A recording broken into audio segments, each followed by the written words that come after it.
I'm the black sheep. One day, I was walking around the shepherd's glen. I discovered that the mushroom tree had something unusual about it. Black mushrooms had started growing on it. I was feeling courageous, so I decided to eat one of the black mushrooms. I was met by a black stranger. She told me to look out for the pink-haired girl. And then, I started grinning. Now, I'm unable to stop grinning. I'm always grinning. Does it make you uncomfortable? Well, good. Am I a Klinberger?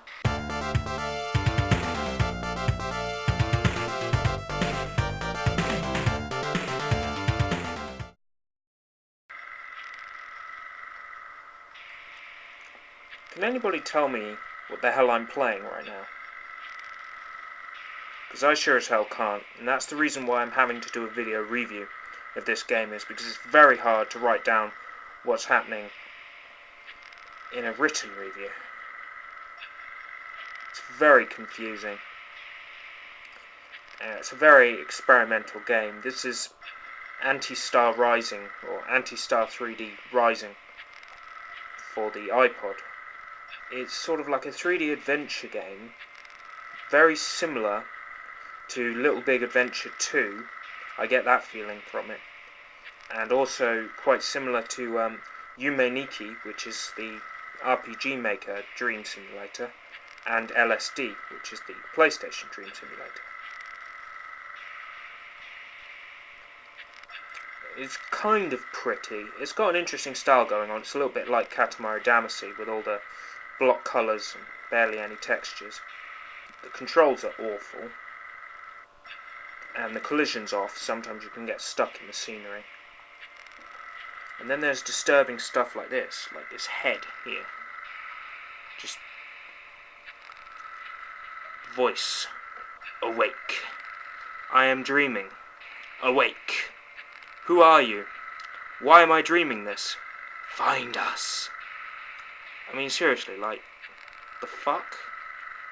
So anyway, pick up Teddy, which is, with the pick up function here. And now I'm in a forest. As soon as you walk, it then loads up the chapter name. Which, by the way, this one's Klinberg, which I just find funny as a name. And then there's more sort of walking around after she finishes nattering. Walking around, solving basic puzzles with some of the worst controls on the iPod. It's pretty, and it's trying a lot, and it doesn't have a story, but it is terribly confusing, if that helps in any way. And here's the enchanted crow, who says, "Enchanted? I hope not." And he goes on to tell me that something happened to the town, and I am the last member of the town. And the town's Klinberg, so I am the last Klinberger, which just sounds stupid. And then he goes on to talk about dropping water and finding bread and cheese in this place. Like, I don't even think the food does anything at all. Bye-bye, crow. Oops, what have I done? Oh well, everybody makes mistakes. I don't think I will keep the axe. It's too heavy.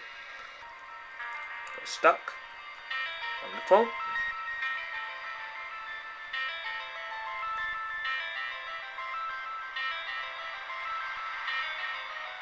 Okay, here's the scary black sheep. I'm going to try and get him zoomed in here. See that? That is fucking scary, right? Hi dear, what are you grinning about? I am always grinning. Does it make you uncomfortable? Actually, I've come to warn you. Don't trust the white sheep. He just goes on with this inane bullshit. And he says to eat one of these mushrooms that turned him black. Fucking surreal shit. He's got one of the most scariest faces I've ever seen in gaming. He makes that sheep sound. There are some neat gimmicks in this game that shows that some thought went into them. First one is, it might not be very clear when I turn it here, but the camera actually turns as you tilt the iPod. Also, the game is playable in both landscape and portrait. And the game is not any more or any less playable in either mode, although I like to be able to see more of what I'm doing, so I tend to play it in landscape. There's actually an enemy in this tube, and I've died by him so many times. Occasionally he gets glitched on top of the tube, which is good news for you. More angry looking mice, which can kill me in one hit. Luckily you sort of auto-aim with the sword. So long as you're in the vicinity of the enemy, you tend to sort of stab in their direction automatically, which is good, but the combat still needs a lot of work, or just to not be there altogether, really. We're getting close to the ending. I'll be able to show you how terrible the end to this story is. Coming up to the ending, and this is what all your hard work playing the game is for. And I'm ruining the ending for you, but I don't care, because there's an overall fucking lack of story. I think it's worth ruining this for you. Oh dear. Mice men. One of them's got a pistol. Who are these guys? Either way, I wouldn't worry too much about it for now. I'm outnumbered and outgunned. It is the end of our adventures for now. But will you come back? Promise? In the next episode, we'll find a way to escape the mice men, meet new friends, and face enemies so big, our past adventures will feel like a stroll in the park. Hey, you're still here? One more thing. Tell your friends about us, so our world can grow big and bigger. Antistar 3D Rising. Copyright TEA D'Souza 2010. And now, nothing happens. Now imagine my reaction when I got this ending first time. Played the game more or less non-stop, had to backtrack a lot. It looks nice, it looks pretty. I mean, they've tried with it, they've tried to do something new. But that isn't everything. It's like some kind of interactive slideshow, Tate Modern simulator. It's just a show-off of artistic ideas. It's not a game. It doesn't have any brilliant story. It doesn't have any remarkable, memorable characters, except the grinning sheep. It doesn't even have a good soundtrack.